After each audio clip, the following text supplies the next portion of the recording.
কৃষ্ণ জয় জয়তে সমস্তজন ভক্ত বৈষ্ণৱক আমাৰ সন্ধ্যাৰ সেৱাভাগী নিবেদন কৰা হৈছে। লগতে শ্ৰী শ্ৰী আদৰ্শ সত্ৰৰ সত্ৰাধিকাৰ প্ৰভু ঈশ্বৰকো আমাৰ শ্ৰদ্ধা নিবেদন কৰা হৈছে। আৰু এই অনুষ্ঠানটি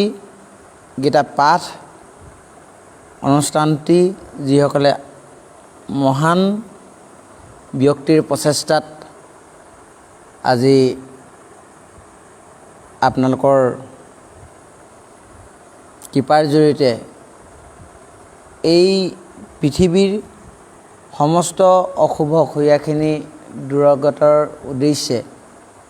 যি পাঠৰ ব্যৱস্থা কৰিছে, আমি তেওঁলোকলৈ মান্য অনুসাৰে শ্ৰদ্ধা মৰম তথা শুভেচ্ছা জ্ঞাপন কৰিছোঁ,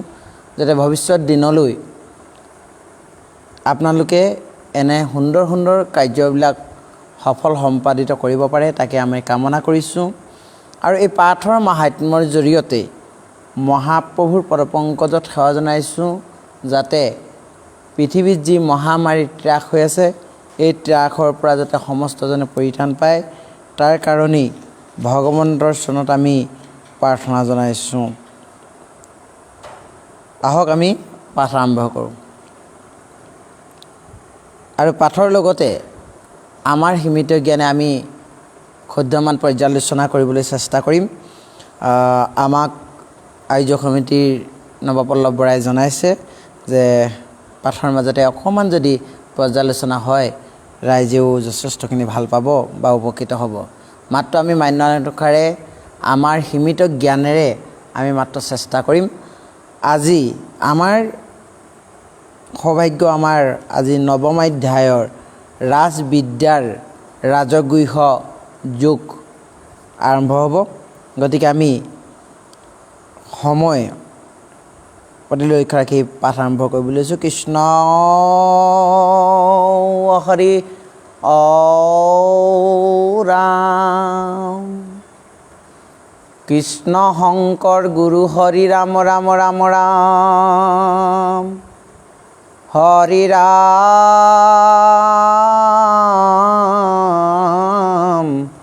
হৰি ৰাম ৰাম ৰাম। জয় গুৰু শংকৰ সৰ্বগুণাকৰ জাকেৰি নাহিকে উপাম, তোহাৰি চৰণ ৰেণু শত কোটি বাৰে কৰোঁ প্ৰণাম। হৰি ৰাম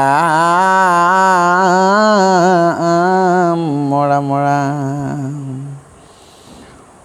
ॐ মৌকং কৰোতি বাচা লং পংগু লংঘয়তে গ্ৰীম, यत्कृपातमहं वन्दे परमानन्द माधव। हरि राम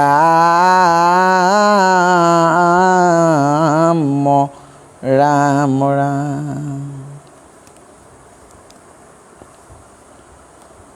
ছবি ৰাজবিদ্যা ৰাজগুহ্য যুগ। অৰাম পূৰ্বে বীৰ কুৰু ৰাজে, দ্ৰৌপদী কৌ সভা মাজে। বস্ত্ৰ কাঢ়ি লৈলে কটাহাৰ, তুমি বস্ত্ৰ ৰূপ হৈয়া, দ্ৰৌপদীৰ অংগে গয়া। লাজ সমুদ্ৰত কৈলো পাৰ, দ্ৰৌপদীৰ দেখা অংগ বাৰু এহি ৰংগ। দুখাখনে বস্ত্ৰ খহাৱন্ত, দিনে অৰ্ধে খহাৱন্ত, বস্ত্ৰে সভা নধৰন্ত। বস্ত্ৰৰ মেৰৰ নাহি অন্ত, ভীম দুন কৃপ আদি অধুমুখে চকু মুদি। অতি গহিলা আপুনি নিবাস বোলে দ্ৰৌপদীৰ কষ্ট হবে উজাইবে কনষ্ট কৌৰৱ সমূলি খৈবু নাশ ভকত বচল হৰি অধমক কৃপা কৰি সেৱকক ৰাখে আপোনাৰ এ ৰাম ভক্তে যে কৰাৱে কৰে জন্ম নাহি দেহ ধৰে হেন জানি কৰো নমস্কাৰ অষ্টমত কৃষ্ণ কৈলা বিনা ভক্তি নপাবয় মোহক জানিবা কুন্তি সূত ভক্তিৰ মহিমা যত কহিবু নৱমত আশ্চৰ্য ঐশ্বৰ্য অদ্ভুত গুহৰো যে গুহ তমত লৈকত নাহি সম সেহি গুহ কৰি বুহাই খাত মহিমাক বাৰম্বাৰ কৰোঁ মই আপোনাৰ জাত নাহি অসূয়াতো মাত সহিত বান্ধৱ প্ৰাণ তুমি বিনে নাহি আন এতেক সুগুহ আতিশয় এ ৰাম জ্ঞান যে বিজ্ঞান হমে যাক জানি অনুকমে সুখে সংসাৰৰ পাৰ পায় গুহৰ মধ্যত ৰাইজাত পৰে বিদ্যা নাই শুদ্ধ হৈ গুছে যত পাপ শাস্ত্ৰ বেদান্তৰ মৰ্ম জাত পৰে নাহি ধৰ্ম সংসাৰত খণ্ডে তিনি পাপ এ ৰাম যদি বোলাখে নমত ভক্তিখে সুলভ পথ হবেকে নভ জয় মুক গোচুক সংসাৰ হেতু দূৰ হওক জন্ম মৃত্যু সুখে হবে সংসাৰ তাৰুক বিষয়ক যত্ন কৰে মাত্ৰ ক্ষীণস্তু দৰে ভৰে নাজানয় তাৰ ভাল মন্দ ভাজা পুত্ৰ সম্বন্ধিতে দুখ কমানয় হিত অজ্ঞানত মোহে থাকি অন্ধ শাস্ত্ৰ উপদেশ পাই তথাপি বিশ্বাস নাই গুৰু মুখে নলবয় হাৰ যদি দেখা দেখি কৰে যতু যেন ভাতু ৰাম স্মৰে অন্তৰত শ্ৰদ্ধা নাহি তাৰ তীৰ্থ যজ্ঞ তপস্যাৰ শ্ৰদ্ধাৰ শেষ বাৰু হাৰ শ্ৰদ্ধা বিনে কাৰ্য নষ্ট যত মুহূৰ্ত নকৰে ৰতি এতে যায় অধোগতি জন্ম মৃত্যু শুৱে সংসাৰত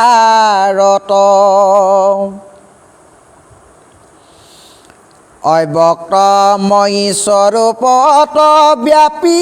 আছো জগতত আদি অন্ত নাহি পূৰ্বাপৰ কাৰ্যৰ কাৰণে যত মই বিনে নাহি আন মুঠ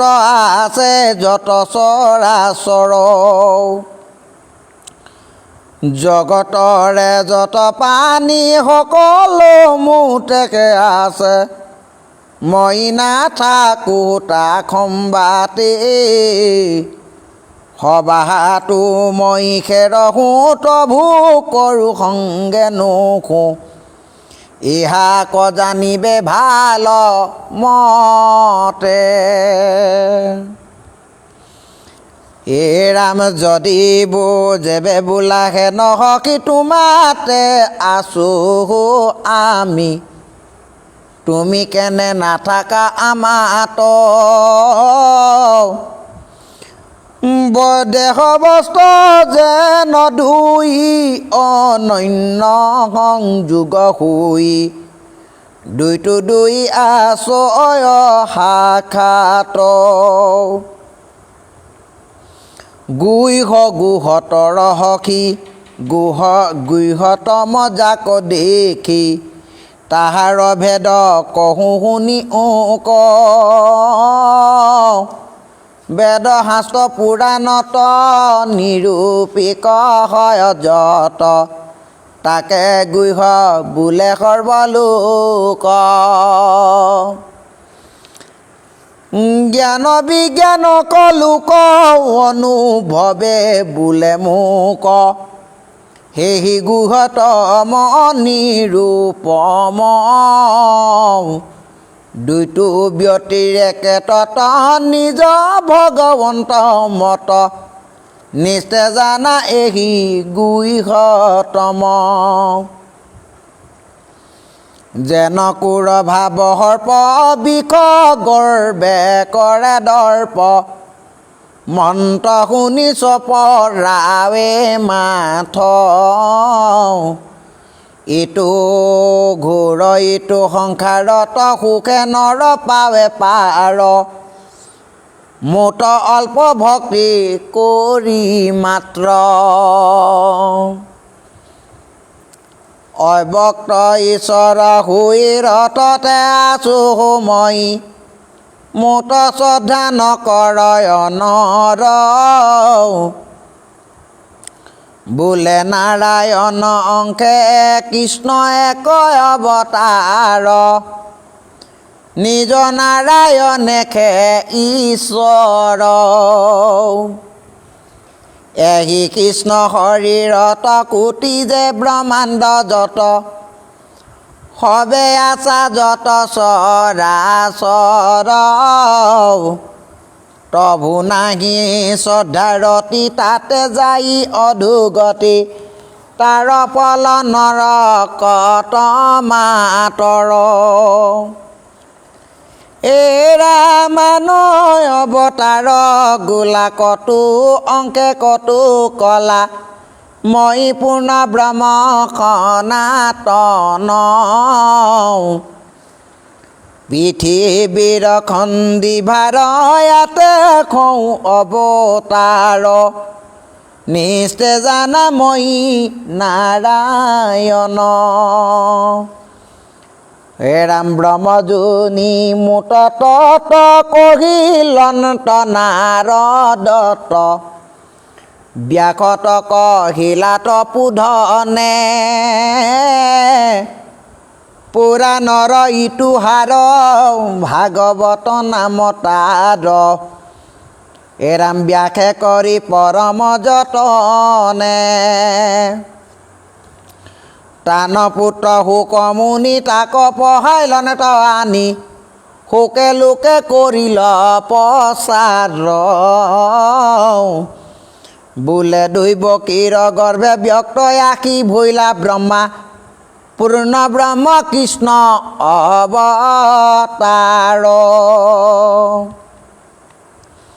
হে ৰাম আৰু হেৰা তুমি মই একে বিনে নহওঁ দুই অবিদ্যাত মায়াত ভিন্ন দেখি মোৰ অংশ জীৱ তুমি মই আত্মা অন্তৰ্যামী তুমি মই এহি সেইটো সখী ৰাম সাৰথিৰ কহু ভেদ জানিও কপৰিছেদ লোকে নজা নয়ম সামতি যিগোটা যে মহাৰথী ৰথে চৰি কৰে গতি ৰথ পুনু চলাৱে সাৰথি দেহ ৰথ ঘোৰ মন ইন্দ্ৰী প্ৰাণ সেনাগণ বিষয় অৰণ্য সংসাৰত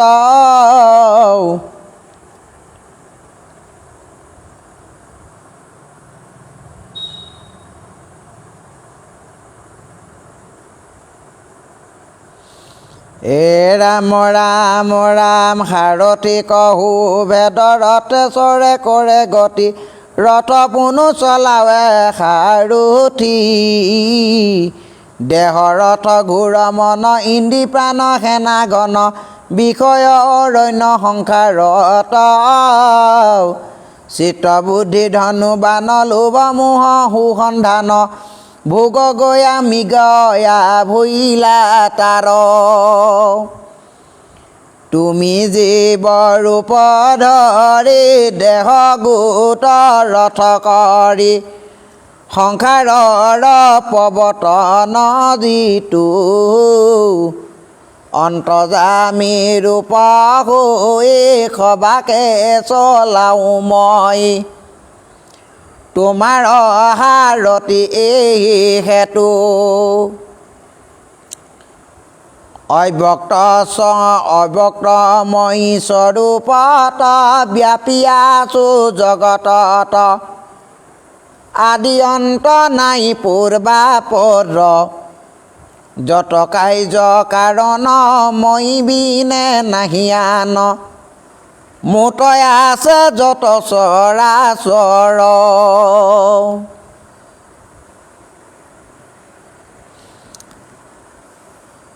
জগতৰ যত পানী সকলো মোতে খেয়া আছে মই নাথাকোঁ খুঁটা খম্বাত মই সবাকে কহু কাৰো কবু কাৰে সংগ নোহো ইহাক জানিবা ভাল মত ৰাম অৰ্জুন বোলয় স্বামী তোমাতে আছো আমি তুমি কেনে নাথাকা আমাত দেহ বস্ত্ৰ যেন দুই উভয় সংযোগ হৈ দুইটো দুই আছয় সাক্ষাত কৃষ্ণে বোলে বিঘনলা কৰিলা প্ৰশ্ন ভালা যি পুচিলাই অতীব সংশয় শিৱ বিৰিণ চিৰতত্ব নজানয় স্বৰূপত মই দিবো তাহাৰ নিৰ্ণয় সমস্ত জগত ব্যাপী সবাৰো ব্যাপকময়ী মোক আৰু বিবাকে নকৰি পুৰুষ প্ৰকৃতি দুই একে যে সংযোগ হৈ পুৰুষক ঢাকয় মনৰি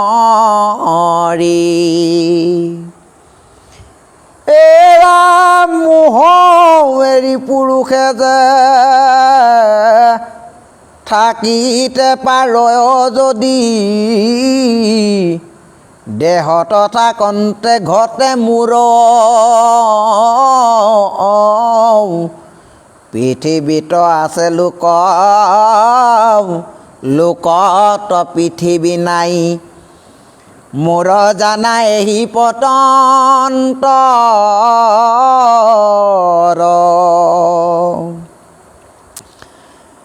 ব্যাপকত আকাশত যেন বায়ু সমেত দুইজন সৰ্বদাই থাকে একে ঠাই বায়ুৰ সৰ্বতে গতি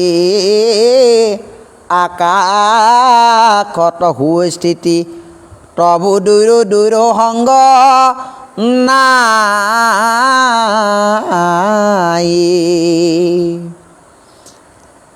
ৰাম প্ৰপঞ্চ জগত যত চতুবিংশ আদি তত সবাসাৰো প্ৰকৃতি কাৰণ কাৰ্য তথাপিতো দুই তথাপি সামৰ্থ নুই মোৰ দৃষ্টি হৈ আছে তন মায়াৰো কাৰণৈ আমি সবাসাৰো অন্তৰ্যামী মোত বিনে বস্তু নাহি আৰ অলংকাৰ গহিলাত কংকন কুণ্ডল হুৱে ভংগ ভৈল সুবৰ্ণ যে হাৰ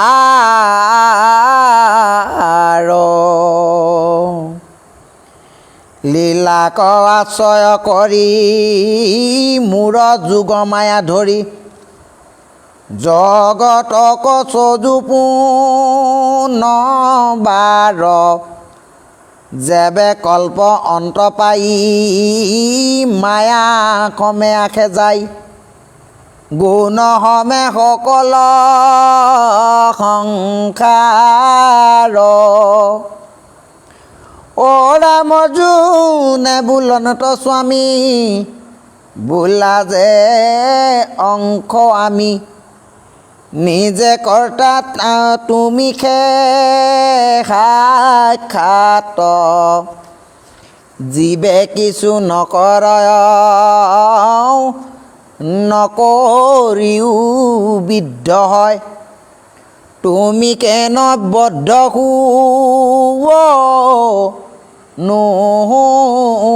তাত ৰাম কৃষ্ণে বোলে অৰ্জুন মোহৰ যতে গুণ মুনি জনো নপাৱন্ত সীমা অব্যয় পুৰুষময়ী নিৰাকাৰ নিৰাময় মোৰ কহু নপাৱে মহিমা অ ৰাম আছো আমি ধনঞ্জয় প্ৰকৃতিও নসজয় আমি কেনে কৰ্তা হৈবো তাত পূৰ্ব কৰ্ম সংস্কাৰে গুণ কৰ্ম দেখা ধৰে বাসনাত থাকি হুৱে জাত ৰাম কয়া আমি উদাসীন কৰ্তা ক্ৰিয়া কৰ্মহীন সবাহাতে আছো সাক্ষী ভাগে উদয় যেন ভাস কৰে লোকে ধৰ্ম কৰে পাপ পুণ্য সূৰ্য কণা লাগে ওৰা মুহুৰ প্ৰকাশ পায় সংসাৰ জয় মায়া এই হেতু নিস্তে জানি ক যদি মই নিৰাকাৰ তবুদৰো অৱতাৰ এই হেতু খেলা কৰে মোক ৰাম কহয় মিশ্ৰ গোবিন্দ চৰণৰ অৰবিন্দ মোৰ মুখে নচাৰো ক নাম সভাসদ জন তৰি 12,000 মন ডাকি বোলা হবে ৰাম ৰাম কৃষ্ণ হৰি ৰাম ৰাম ৰাম ৰাম ৰাম। কৃষ্ণ বাপ সমস্ত আই সমস্ত আমাৰ এই নৱম অধ্যায়ৰ প্ৰথম 24 চন্দ ইমানতে সমাপ্ত পৰিছে। যিহেতু আমাক পাঠ পৰিচালনা সমিতিয়ে অকণ পৰ্যালোচনা কৰিবলৈও জনাইছিল, গতিকে এই নৱম অধ্যায়ৰ ৰাজবিদ্যা ৰাজগুহ্য যোগ এই গোটেই বিষয়টোক আমাৰ সীমিত জ্ঞানে অকণমান পৰ্যালোচনা কৰিব বিচাৰিছোঁ। অবাঞ্ছিতভাৱে যদি কিবা ভুল ভ্ৰান্তি হয় আপোনাৰ সমস্তই এক কণিকা কৃপা মিলাই ক্ষমা দিব বুলি আপোনাৰ সৰ্বচৰণত সেৱা জনা হৈছে। সেই প্ৰভু সমস্ত এই অধ্যায়ৰ শ্লোকৰ সংখ্যা 36টা আৰু এই অধ্যায়ৰ ৰাজবিদ্যা আৰু ৰাজগুহ্য যোগ আৰু এই অধ্যায়ত ভগৱান কৃষ্ণই অৰ্জুনক পৰমাৰ্থিক জ্ঞান প্ৰদান কৰে আৰু ভগৱান অৰ্জুনেও কৈছে যে অব্যক্তৰূপী ঈশ্বৰ অৰ্থাৎ ভগৱান নিজে সমস্ত চৰাচৰ বিশ্বত ব্যাপ্ত হৈ থকা সকলো তেওঁতে অৱস্থিত হয় আৰু ভগৱানৰ নিশ্চয়ৰূপে ভূতসমূহ নাই, তথাপি তেওঁ আত্মা ভূতসমূহ ধাৰক আৰু উৎপাদক।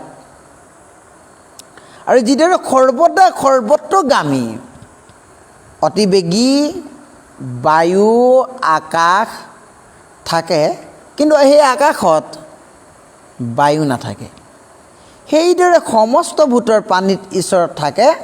কিন্তু কল্পনাৰ অন্তত সমস্ত ভূতৰ মায়া প্ৰকৃতিতে লয় পায় আৰু ঈশ্বৰৰ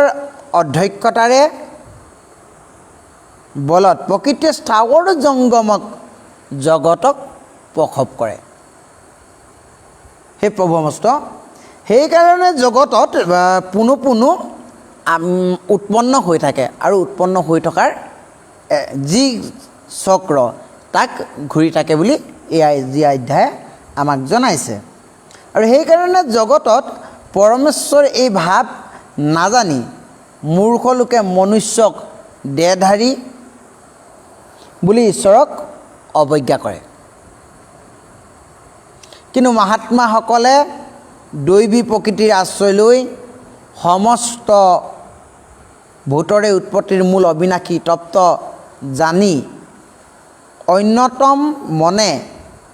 পৰমেশ্বৰ কৃষ্ণক মাধৱক ভগৱন্তক ধ্যান কৰে। আন কিছুমানে আকৌ উপাসনাকে একাত্মভাৱে নাইবা বহু ৰূপত সৰ্বত্ৰ মান পৰমেশ্বৰক জ্ঞানযজ্ঞৰ দ্বাৰা উপাসনা কৰে। দেৱতা উপাসকে দেৱতা, পিতৃ উপাসকে পিতৃক আৰু ভূত পেট পেটাদি পূজকসকলে পেটসকলক লাভ কৰে। ঈশ্বৰৰ উপাসকে ঈশ্বৰকহে পায় আৰু ভক্তিভাৱে পত্ৰ পুষ্প জল যি উপচাৰে ভগৱন্তৰ চৰণত নিবেদন নকৰক কিয়, শুদ্ধচিতে ভক্তি উপচাৰে ভগৱন্তই অকপতে গ্ৰহণ কৰে। ভক্তিভাৱে দেই যদি পত্ৰ পুষ্প জল, তাহাতে মই তুষ্ট নাৰায়ণ। অহংকাৰে দেই যদি শতেক বছৰত দ্ৰব্য যজি, তথাপি মোক নাপায় জানিবা উদ্ধৱ সখী। এই তত্ত্ব কথাও ভাগৱতত 11 স্কন্ধত খুব সুস্পষ্টতাৰে ভগৱন্তই পাঠ আমাক জনাই গৈছে। ৰূপাংকৰদাই সুধি আছে কোন অধ্যায়? নৱম অধ্যায়ৰ ৰাজবিদ্যা ৰাজগুহ্য যোগ প্ৰথম অধ্যায় 24 চন্দ আজি পাঠ হৈ আছে। আৰু অৰ্জুনকো কৃষ্ণই অতি মুকলিকৈ কৈছে, যি কৰা, যি খোৱা, যি হোম কৰা, যি দান কৰা, যি তপস্যা কৰা, সমস্ততেই মোতেই সমৰ্পণ কৰিবা। অৰ্থাৎ বৃক্ষৰ মূলত দেই জল ত্ৰিপিটি খন্ত পত্ৰ পুষ্প ফল। কৃষ্ণদেৱ পুজিবাৰ একমাত্ৰ ভৈল নাম নামেহে পূজয় যদি কৃষ্ণ দেৱতাক কোনে কয় শ্ৰাদ্ধৱাক।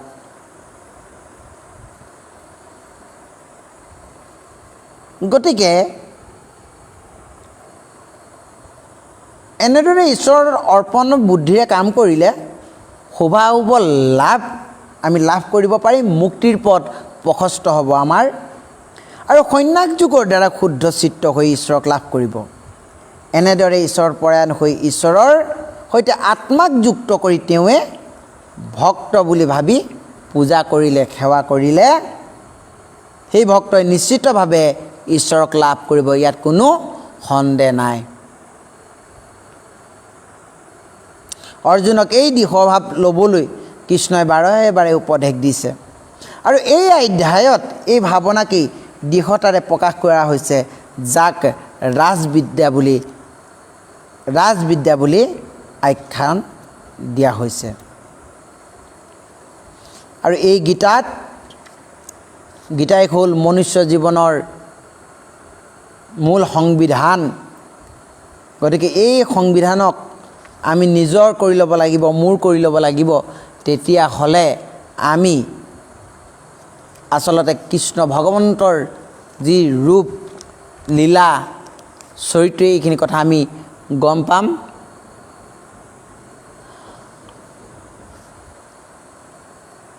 আৰু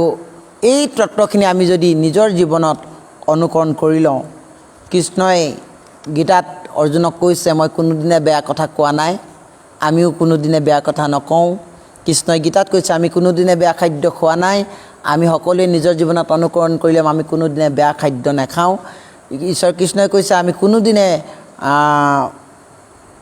পৰনিন্দা পৰচৰ্চা কৰা নাই, আমি কেতিয়াও পৰনিন্দা পৰচৰ্চা নকৰোঁ। এই কথাখিনি মই মোৰ জীৱনলৈ যদি আনি ল'ব পাৰোঁ, প্ৰকৃতাৰ্থ তেতিয়া এই এনেদৰে অনুষ্ঠানবিলাকে আমাৰ সমাজৰ এক কল্যাণকামী দিশ দৰ্শন কৰিব বুলি আশাবাদী। আৰু ভৱিষ্যত দিনত এনে প্ৰচেষ্টা সকলোৱে হাতত লওক। আৰু অলপ নৱদাই লিখিছে, নৱদা কুঁহিয়াৰ চুবাওঁতে যিকণ মিঠা লাগে আৰু বেছিকৈ চুবাই থাকিলেহে তাক ৰস নাইকিয়া হয়। গতিকে মহন্তসকল আছে, খুব সুন্দৰভাৱে তেওঁলোকে পাঠ আৰু বিশ্লেষণ আগন্তুক দিনত কৰি আহিছে আৰু আগলৈ কৰি যাব। মাত্ৰ আমাৰ সামান্য জ্ঞানেৰে যিকণ ঢুকি পাইছোঁ তাকহে কোৱা হৈছে। আশা কৰিম আমাৰ যদি কিবা ভুল ভ্ৰান্তি অপৰাধ হৈছে আপোনালোকে সমস্ত বাপ বান্ধৱ আই মাতৃসকলে ক্ষমা কৰিব। আৰু এই অনুষ্ঠানটো সকলোৱে প্ৰচাৰ কৰিব, যাতে এই শ্ৰৱণ কীৰ্তনৰ মাধ্যমতেই বিশ্বৰ ত্ৰাস হৈ আছে, এই ত্ৰাসৰ পৰা যাতে আমি সকলোৱে পৰিত্ৰাণ পাওঁ, সেই উদ্দেশ্যে আমি সকলোৱে প্ৰাৰ্থনা জনাম। শেষান্তত আমি পাঠ দোহাৰিবলৈ লৈছোঁ। কহয় মিশ্ৰ গোবিন্দ চৰণৰ অৰবিন্দ, মোৰ মুখে নচাৰো ক নাম, শুনা সভা সদজন তৰিবাৰ যাৰ মন, ডাকি বোলা সবে ৰাম ৰাম, কৃষ্ণ হৰি ৰাম ৰাম, হৰি ৰাম ৰাম ৰাম। অপৰাধ বিনাশন তজু নাম নাৰায়ণ, জানি নাম পখিলো শৰণ, আন গতি নাহিকে মৰণ, অপৰাধ ক্ষমা কৰি তুমি তুমি দয়াশীল হৰি মোক ৰক্ষা কৰিও চৰণ ৰাম মোক ৰক্ষা কৰিও চৰণ পাঠৰ শ্ৰৱণ কীৰ্তন মহাত ফল লাভৱান কৰে মহাপ্ৰভু দুখানিপদ পংকজত হৃদয়ৰ ৰাম নামখিনি বাসা কৰি সমস্তজনকে কল্যাণ সাধন কৰিব শ্ৰীমন্ত শংকৰ হৰি ভকতৰ জানা যে নকল্পতৰু তাহান্ত বিনাই নাই নাই নাই আমাৰ পৰম গুৰু ৰাম আমাৰ পৰম গুৰু ঔ হৰি ঔ ৰাম সমস্তজনলৈ সেৱা জনাই আমি আজি অনুষ্ঠান ইমানতে সামৰণি মাৰিছোঁ আশা কৰিম ভৱিষ্যত দিনত পুনশ্চ আপোনালোকৰ সংগত থাকি আপোনালোকৰ লগতেই হৰিগুণৰ কীৰ্তন কৰি থাকিব পাৰোঁ তাৰ প্ৰতি সমস্তজনে এক কণিকা কৃপা মিলাব আৰু আজি অনুষ্ঠানটো কেনেকুৱা পালে তলৰ মন্তব্য দিবলৈ নাপাহৰিব আপোনালোকৰ মন্তব্যই আমাক আগবাঢ়ি যোৱাৰ ক্ষেত্ৰত গুৰুজনা ধৰ্ম প্ৰচাৰ কৰাৰ ক্ষেত্ৰত আমাক এক কণিকা প্ৰেৰণা যোগাব গতিকে আপোনালোকৰ সবাৰো মন্তব্যৰ আমি কামনা কৰিলোঁ কৃষ্ণ